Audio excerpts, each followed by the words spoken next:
আসসালামু আলাইকুম। কাইফা হালুকা ইয়া মামা? আমি ভালো আছি। তুমি কেমন আছো? আমি ভালো নাই।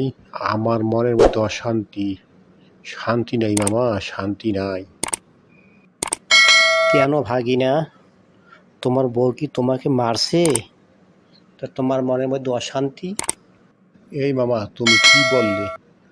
আমার বউ কি আমাকে মারবে? এ কেমন কথা? মামি কি তোমাকে মারে? হরে ভাগিনা, তোমার মামি মাঝে মাঝে অহেতুক খারাপ ভাষায় বকাবাদ্য করে। তখন আমার মনটা একেবারে খারাপ হয়ে যায়। আচ্ছা ভাগিনা, তোমার মনে অশান্তি কেন? কিসের অশান্তি?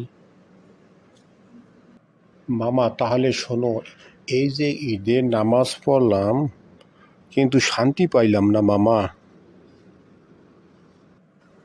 তুমি নামাজে শান্তি পাও নাই?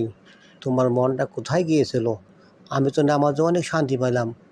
২ রাকাত ওয়াজিব নামাজ আদায় করলাম আল্লাহর দরবারে। আমার অনেক ভালো লাগছে ভাগিনা, অনেক ভালো লাগছে।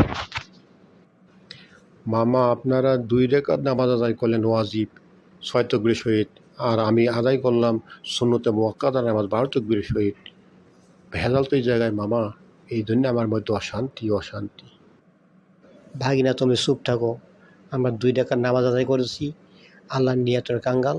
এখন আল্লাহ ভালো বুঝবেন।